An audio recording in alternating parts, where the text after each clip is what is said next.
Hi guys, welcome back to my channel, and in this series of video we will explore artistic city Florence. Florence has a long and illustrious history of politics, art and military. Everywhere you turn in this complex, this fascinating city has to offer you something new and to be able to learn the history of both the region and Italy.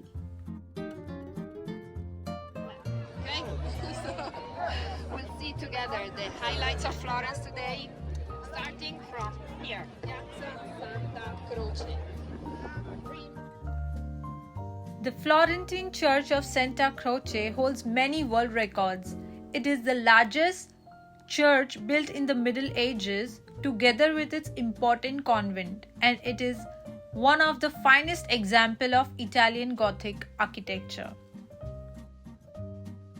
And moving forward through these narrow lanes of the city, it is fascinating to enter into the massive space called Palazzo Vecchio within the city, which is now a government building and used to be a former homes to the wealthy people of the city.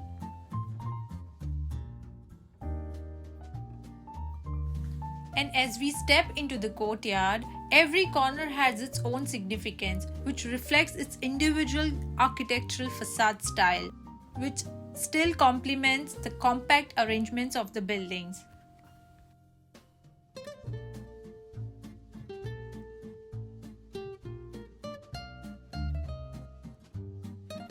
And as we walk further, we come across the major square of all, also known for a number of statues and fascinating stories behind each of them, reflecting the history and past of not just Florence but Italian culture, art and politics.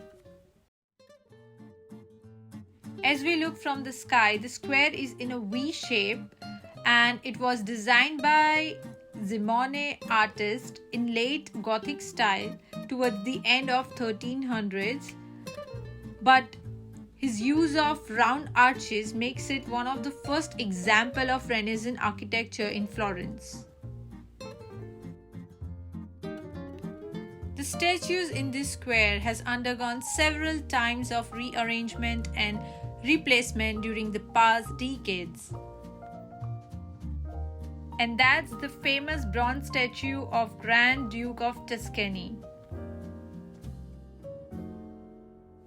And that's the gallery of statues representing the pride and art of former ruling personality, with their strength described in different poses that used to convey a strong messages among the people.